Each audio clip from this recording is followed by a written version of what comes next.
কেউ কেউ যদি আপনাকে যদি বলা হয় যে বেহেশত পাওয়ার আশায় নিশ্চয়ই ইবাদত করছেন, অবশ্যই বলে হ্যাঁ, তো আপনাকে যদি বলা হয় আপনার নামে বেহেশত বরাদ্দ হয়েছে এখন, তাহলে বেহেশত পেতে হলে কিন্তু মারা যেতে হবে, আপনি কিন্তু বলবেন যে না, আমি এখন মারা যেতে রাজি নাই, বেহেশতে রাজি আছি, বেহেশতে যেতে রাজি, বাট কিন্তু মারা যেতে রাজি নাই, কিন্তু মরার আগে তো কেউ বেহেশত পাবেও না।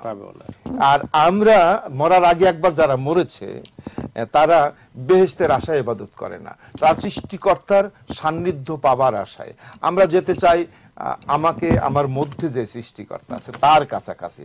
আর কেন মন ঘুরো বাহিরে, বাহিরে যার তত্ত্ব কর অবিরত, সে তোমার আত্মা চক্রে বিহারে। বামেইরা নারী দক্ষিণে পিঙ্গলা, সে রজগুণে করিতেছে খেলা, মধ্যে শতগুণ সুষম্মা বিমলা, ধরো ধরো তারে সাদরে। কুলকুণ্ডলিনী শক্তি বায়ু বিকারে, অচৈতন্য হয়ে আছে মূলাধারে, গুরু দত্তা তত্ত্ব সাধনের জোরে, চাতন কর মন তাহারে।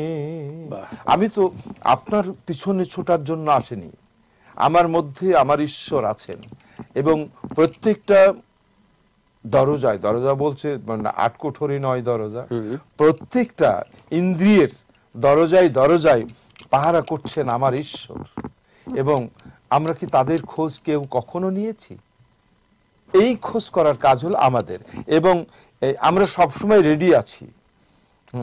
যে মৃত্যু যদি বুঝতে পারি যে আমার কালকে মৃত্যু হবে, আমি তাদের কাছে এগিয়ে যাব, আমাদের প্রস্তুতি শেষ। আপনি প্রস্তুত সবসময় যে কোনো মৃত্যুর জন্য, যে কোনো, তার কারণ আমরা তো বেহেশতের জন্য এটা করছি না, আমরা করছি আমি তার কাছে যাওয়ার জন্য।